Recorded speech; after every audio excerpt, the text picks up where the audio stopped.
Punctuation you must know to master English grammar.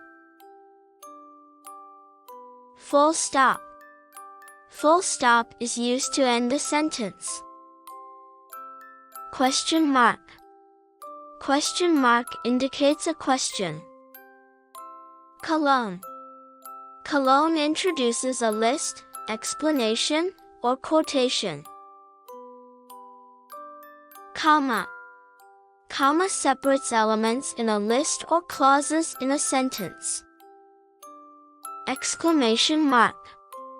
Exclamation mark shows strong emotion or emphasis. Semicolon. Semicolon connects related independent clauses or separates items in a complex list. Apostrophe. Apostrophe shows possession or forms contractions. E.g., John's book, can't. Quotation marks. Quotation marks, used to quote someone's speech or enclose a title. Hyphen. Hyphen joins words or parts of words together. Dash. Dash separates parts of a sentence. Parentheses. Parentheses enclose additional information or an aside. Brackets. Brackets used to clarify or add information within quotes or parenthetical text.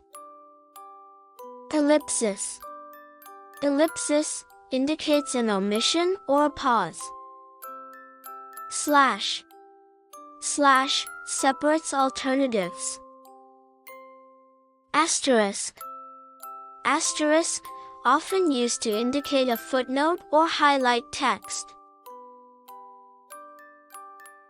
Ampersand.